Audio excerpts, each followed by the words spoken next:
Good morning बच्चों। मैं आपकी हिंदी की टीचर मिसेस निधि तिवारी। आशा करती हूँ कि आप बहुत अच्छे से रह रहे होंगे। जैसे कि अपने लास्ट वीडियो में मैंने आपको पठित अपठित बोध्य के बारे में बताया और आपको ये समझाया कि उसे किस तरह से समझा जाता है, पढ़ा जाता है और उसे किस तरह से हल किया जाता है। ठीक है, तो आज हम आगे बढ़ते हैं। तो बच्चों, आपके सामने एक तस्वीर दिखाई दे रही है बच्चे की। तो बच्चों, क्या आप इस तस्वीर को जानते हैं, पहचानते हैं? तो बच्चों, यह एक तस्वीर गौतम बुद्ध की है। ठीक है, जिनके बचपन का नाम सिद्धार्थ था।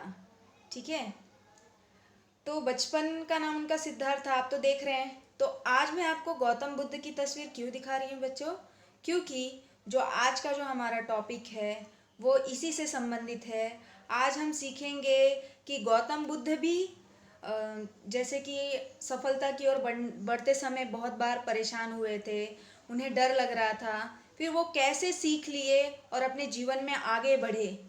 ठीक है, तो आज इस गौतम बुद्ध के जरिए हम जानेंगे कि उन्होंने अपने अंदर क्या प्रयोग किया, क्या चेंजेस लाए, उसको देखेंगे और अपने अंदर भी इस तरह का सुधार करेंगे। ठीक है बच्चों, तो इस पाठ के माध्यम से हम बहुत कुछ सीख सकते हैं बच्चों।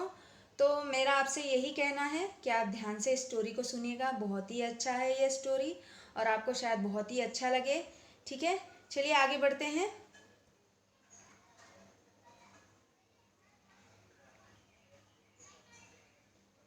तो आज की जो क्लास है हमारी सेकेंड, और सब्जेक्ट है हमारा आज का हिंदी, और टॉपिक है सीख।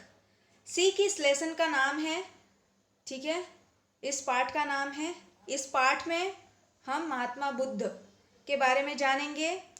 ठीक है, बहुत सारी उनके बारे में ज्ञान है। उसी ज्ञान में से कुछ छोटा सा ज्ञान दिया गया है स्टोरी के माध्यम से, उसे समझेंगे और जानेंगे कि हमें अपने जीवन में क्या करना चाहिए, किस तरह से करना चाहिए, उनको कैसे सीख मिली। ठीक है, गौतम बुद्ध को भी सीख मिलती है, समझ में आता है, फिर वो सीख को समझते हैं और फिर आगे ही बढ़ते जाते हैं। ठीक है, तो चलिए आगे बढ़ते हैं पाठ के माध्यम से। चलिए,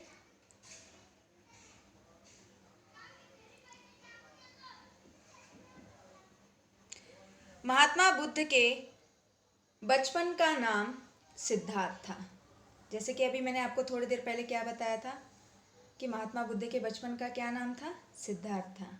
ठीक है, तो बच्चों मैं इसे रीड कर रही हूँ, आप ध्यान से देखिएगा, पढ़िएगा और जो चीज़ ना समझे वो मुझसे बाद में आप पूछ सकते हैं।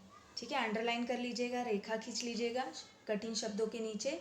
ठीक है, तो मैं इसे पहले एक पैराग्राफ की तरह पूरा पढ़ती हूँ, आप ध्यान से सुनिएगा, फिर उस एक पैराग्राफ को पूरी अच्छी तरह से समझाती हूँ। ठीक है, महात्मा बुद्ध के बचपन का नाम सिद्धार्थ था। वे राजकुमार थे, किंतु उनका मन नहीं लग रहा था। एक दिन वे ज्ञान प्राप्त करने के लिए घर से निकल पड़े। घने जंगलों में उन्होंने खूब तप किया, लेकिन उन्हें ज्ञान की प्राप्ति नहीं हुई। काफी दिनों तक शरीर को कष्ट दिया और भूखे प्यासे भी रहे। एक समय ऐसा आया जब वे हताश हो गए। उन्हें अपने आप पर भी विश्वास नहीं हो पा रहा था कि वे सफल हो पाएंगे या नहीं। तो जैसे बच्चों मैंने आपको बताया कि महात्मा बुद्ध के बचपन का नाम क्या था, सिद्धार्थ था। और वे क्या थे, वे राजकुमार थे, लेकिन उनका मन नहीं लगता था। उनका क्या नहीं लगता था, मन नहीं लगता था, ध्यान नहीं लगता था, क्योंकि वो अलग विचारों में पहुंच जाते थे। तो उन्होंने क्या किया, एक दिन ज्ञान प्राप्त करने के लिए उन्होंने घर छोड़ दिया, घर से निकल पड़े। ज्ञान तो आपको पता है, आप मुझसे क्या ले रहे हैं, ज्ञान। तो इसी तरह का ज्ञान लेने के लिए वो भी घर से निकल पड़े। ज्ञान प्राप्त करना यानी कि लेना, करने के लिए कहाँ से निकल पड़े बच्चों, घर से निकल पड़े। घने जंगलों में उन्होंने क्या किया, आपको तो जंगलों पता है ना, जहाँ जंगली जानवर रहते हैं, जहाँ हम नहीं जा सकते। ठीक है, तो घने जंगलों में उन्होंने खूब तप किया। खूब यानी कि बहुत, हद से ज़्यादा। तप यानी कि तपस्या। आप इस पिक्चर में देख सकते हैं कि आपको गौतम बुद्ध ध्यान करते हुए दिखाई दे रहे हैं। इसी तरह से उन्होंने घने जंगलों के बीच में क्या किया था, तप किया था, लेकिन उन्हें ज्ञान की प्राप्ति नहीं हुई।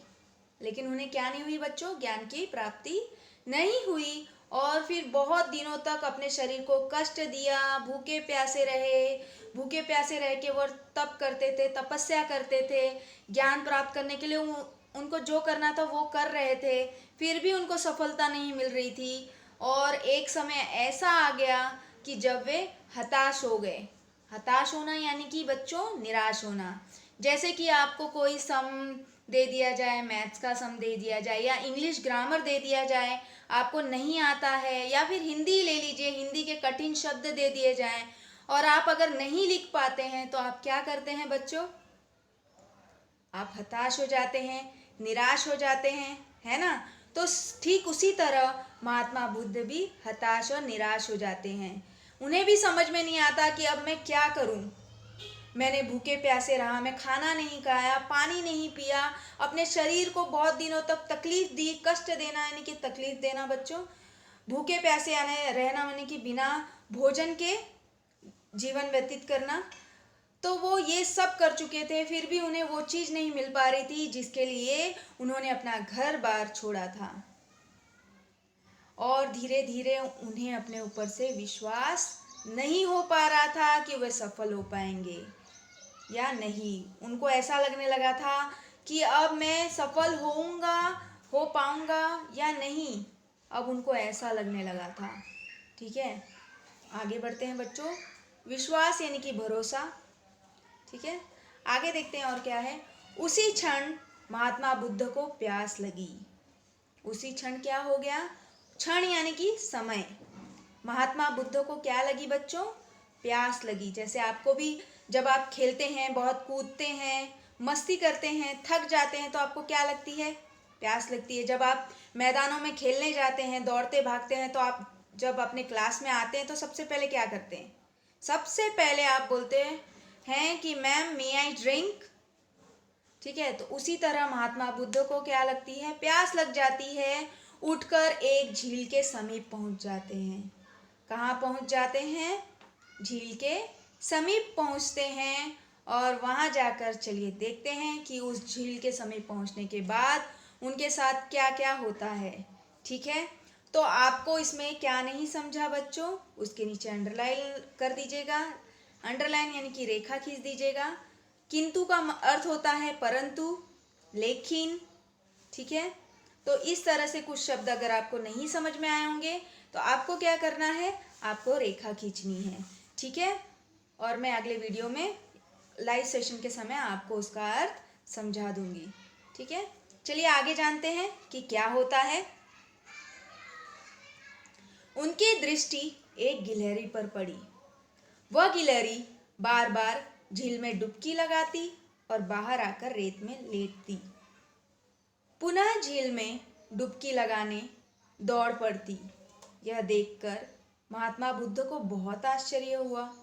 उन्होंने गिलहरी के पास जाकर उससे पूछा, नन्ही गिलहरी, तुम ये क्या कर रही हो? देखो, जब वो झील के समीप पहुंचे तो उनकी दृष्टि, दृष्टि यानी कि नजर। आप कैसे मुझे देख रहे हैं? मेरे वीडियोस को कैसे देख रहे हैं? अपनी दृष्टि से देख रहे हैं। तो उसी प्रकार उनकी दृष्टि कहाँ गई? उनकी नज़र कहाँ गई? एक गिलहरी पर पड़ी जो कि बार बार क्या कर रही थी? झील में डुबकी लगा रही थी और फिर बाहर आकर रेत में लेट जाती। रेत पता है आपको? आप कभी राजस्थान गए हैं तो वहाँ आपने रेत देखा होगा, या फिर समुद्र के पास भी देखा होगा। ठीक है, या फिर अपने बाहर भी काम होता है तो रेत का यूज होता है। ठीक है, प्रयोग होता है। तो ठीक है, तो गिलहरी क्या करती थी? बार बार झील में डुबकी लगाती और फिर बाहर आकर लेट जाती। यह देखकर वो परेशान हो गए। अरे, ये गिलहरी करना क्या चाहती है आखिर? तो चलिए देखते हैं। पुनः झील में डुबकी लगाने दौड़ पड़ती। तो ये जो बार बार, पुनः मतलब वापस से, फिर से, बार बार वह क्या करती? झील में डुबकी लगाती, फिर दौड़ कर आती, रेत पे लेट जाती, फिर डुबकी लगाती, फिर दौड़ कर आती, फिर रेत पर लेट जाती। यह देखकर महात्मा बुद्ध क्या हो गए? आश्चर्य हो गए, हैरान हो गए, परेशान हो गए कि आखिर यह गिलहरी करना क्या चाहती है। उनके समझ में कुछ नहीं आ रहा था। कि आखिर ये गिलहरी क्या बताना चाहती है, क्या करना चाहती है, इसका उद्देश्य क्या है। ठीक है, तो उन्होंने क्या किया, महात्मा बुद्ध ने गिलहरी के पास गए, उनसे पूछा, नन्ही गिलहरी तुम ये क्या कर रही हो। नन्ही गिलहरी ने से क्या पूछा, तुम ये क्या कर रही हो। ठीक है, आप देख सकते हैं। चलिए देखते हैं अगले इसमें गिलहरी क्या बताती है, क्या करती है। ठीक है, कि वो आखिर क्यों झील में डुबकी लगा रही है और फिर रेत पे आकर लेट जा रही है। ठीक है, चलिए आगे जानते हैं।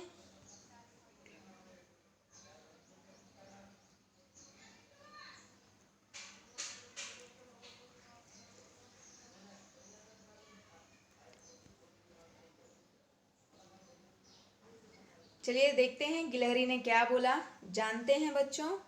ठीक है, कि गिलहरी क्या बोल रही है। ठीक है, गिलहरी बोली, इस झील ने मेरे 2 बच्चों को खा लिया है। गिलहरी ने क्या बताया, जब महात्मा बुद्ध ने कहा कि तुम ये क्या कर रही हो, मेरी तो कुछ समझ में नहीं आ रहा है, मैं तो परेशान हो गया हूँ देख देख कर, आश्चर्य हो चुका हूँ। तो गिलहरी क्या बोलती है, इस झील ने मेरे 2 बच्चों को खा लिया है, इसलिए मैं इसे सुखा रही हूँ। क्या कह रही है बच्चों, कि उसके 2 बच्चों को क्या किया है, खा लिया है, यानी कि मार डाला है, इसलिए मैं इसे क्या कर रही हूँ, सुखा रही हूँ। ठीक है, चलिए देखते हैं क्या होता है। महात्मा बुद्ध को यह सुनकर बहुत आश्चर्य हुआ। उन्होंने उससे फिर पूछा, तुम्हारे इस तरह करने से क्या यह संभव है। चलिए जानते हैं। महात्मा बुद्ध क्या हुए, सुन तो लिए, लेकिन उनको आश्चर्य हो गया, क्या सच में झील का पानी डुबकी लगाकर रेत में आके लेटने से क्या पानी सूख जाएगा। उन्होंने उससे पूछा, क्या यह संभव है। संभव यानी कि पॉसिबल, क्या वो सच में हम ऐसा कर पाएंगे, क्या सच में ऐसा हो सकता है, क्या सच में झील का पानी सूख सकता है गिलहरी के ऐसे करने से। तो चलिए देखते हैं गिलहरी क्या कहती है। यह मैं नहीं जानती, परंतु जब तक यह सूख नहीं जाएगी मैं प्रयास करती रहूंगी, गिलहरी ने जवाब दिया। देखो बच्चों, गिलहरी ने क्या कहा, साहस के साथ कहा कि ये तो मैं नहीं जानती कि मेरे ऐसा करने से झील का पानी सूखेगा या नहीं, ये तो मुझे नहीं पता, लेकिन परंतु जब तक मैं इसको सूखा नहीं दूंगी तब तक मैं प्रयास करती रहूंगी। आपको समझ में आ रहा है। जैसे कि आप कभी परेशान हो जाते हैं किसी सब्जेक्ट, किसी विषय को लेकर, चाहे वो हिंदी हो, चाहे वो मैथ्स हो, चाहे वो साइंस हो, आपको नहीं समझ में आता है, आप हार मान जाते हैं। आपको इसी तरह गिलहरी से सबक लेना चाहिए कि चाहे कितनी भी बड़ी मुश्किलें आ जाए, हमें गिलहरी की तरह विश्वास रखना चाहिए कि मुझे भी नहीं पता कि मैं कर पाऊंगी या नहीं कर पाऊंगी, लेकिन मैं प्रयास जरूर करूंगी या करूंगा। तो बच्चों, आपको भी गिलहरी की तरह क्या करना है, प्रयास करना है, कोशिश करनी है, हार नहीं मानना है। चलिए आगे देखते हैं। गिलहरी की बातें सुनकर महात्मा बुद्ध बहुत आश्चर्य हुए। ठीक है, वे बोल पड़े, इस जन्म में तो यह संभव नहीं लगता। गिलहरी की बातें सुनकर उन्होंने क्या कहा, महात्मा बुद्ध को क्या हुआ, आश्चर्य हुआ। वे बोल पड़े, इस जन्म में तो मुझे नहीं लगता है कि यह संभव है, यह पॉसिबल है, क्या यह तुम कर पाओगी। चलिए आगे देखते हैं कि अब गिलहरी क्या बोलती है। ठीक है,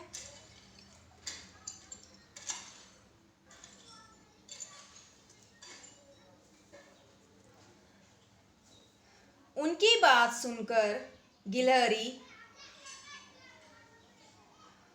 ने खा इस प्रकार थोड़ा थोड़ा पानी निकालकर, शायद मैं इस झील को सुखा दूंगी। आप मेरे बात दोहराइएगा बच्चों, क्या कह रही है वो।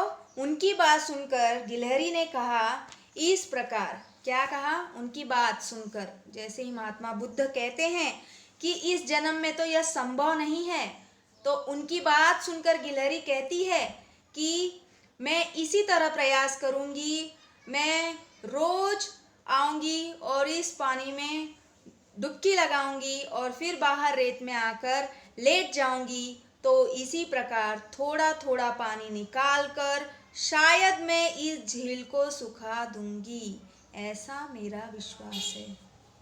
क्या कहती है? मुझे पूरा विश्वास है कि मैं थोड़ा थोड़ा पानी निकाल कर एक ना एक दिन मैं इस झील को सूखा कर दूंगी, ऐसा मेरा विश्वास है। महात्मा बुद्ध को गिलहरी की बात समझ में आ गई। वे समझ गए कि हमें अपनी तपस्या में लगे रहना चाहिए, हमें अपने आप पर भरोसा रखना चाहिए, तभी हम अवश्य सफल होंगे। जब गिलहरी कहती है पूरे विश्वास के साथ कि मैं थोड़ा थोड़ा पानी निकाल कर शायद मैं इस झील को सुखा दूंगी, उसके विश्वास को देखकर जो असंभव कार्य है, उस असंभव कार्य को वो संभव करने के लिए इतना विश्वास रख सकती है, तो महात्मा बुद्ध को भी समझ में आता है कि मैं भी तपस्या में लगे रहूँगा जब तक कि मैं पूरा ज्ञान प्राप्त कर ना लूँ। तो बच्चों, इस कहानी से आपको क्या सीख मिलती है? हमें इस गिलहरी से सीख लेनी चाहिए कि कैसे गिलहरी ने असंभव कार्य को करने के लिए एक विश्वास अपने अंदर पैदा कर लिया कि कार्य कितना भी बड़ा क्यों ना हो, बच्चों अपने ऊपर विश्वास रखना बहुत ज़रूरी है। आप कहते हैं कि साइंस बहुत हार्ड है, विज्ञान बहुत हार्ड है, लेकिन बच्चों आप जब तक उसको पढ़ेंगे नहीं, प्रैक्टिकल नहीं करेंगे, तब तक वो आपके लिए हमेशा ही हार्ड रहेगा। सबसे पहली बात बच्चों, आप कोई भी सब्जेक्ट, कोई भी विषय को हार्ड यानी कि कठिन बोलना छोड़ दीजिए। आपने उसको पहले ही हार्ड बोल दिया तो वो आपको हार्ड ही लगेगा। आप कहेंगे कि नहीं, मैं तो कर सकता हूँ, मैं ही करूँगा, मैं करके ही रहूँगा। ऐसा विश्वास अपने अंदर बनाइएगा और गिलहरी की तरह अपने जीवन में पूरे विश्वास के साथ आगे बढ़िएगा। मैं चाहती हूँ कि मेरे सभी बच्चे अपने अंदर विश्वास रखें। जैसे कि आप जानते हैं कि कोरोना जैसी बीमारी की वजह से पूरा देश परेशान है, फिर भी बहुत लोगों ने हिम्मत बनाए रखा है, तो वो भी एक तरह का विश्वास है। सभी को विश्वास है कि एक ना एक दिन कोरोना पूरी तरह से ख़त्म हो जाएगा और हम वापस से अपनी असली ज़िंदगी की तरह जीने लगेंगे। तो बच्चों, ऐसे ही आपको अपनी अपनी लाइफ में भी इसी तरह का विश्वास बनाए रखना है और इसी तरह से जीना है। ठीक है? तो आशा करती हूँ कि मेरा समझाया हुआ पाठ आपको अच्छी तरह से समझ में आया होगा। इसी तरह से पढ़िएगा, बहुत ही अच्छी कहानी है। यह आपको एक तरह की प्रेरणा देती है, मोटिवेशन मिलेगा इससे आपको। ठीक है? तो इसी तरह से मन लगाकर पढ़िएगा। अगले वीडियो में मैं आपको इसके क्वेश्चन आंसर के बारे में बताऊंगी। ठीक है? आप इस कहानी को 2 या 3 बार पढ़िएगा। कठिन शब्दों के नीचे अंडरलाइन कीजिएगा, मीनिंग्स को लर्न करना है बच्चों। ठीक है? चलिए आगे बढ़ते हैं। Bye bye.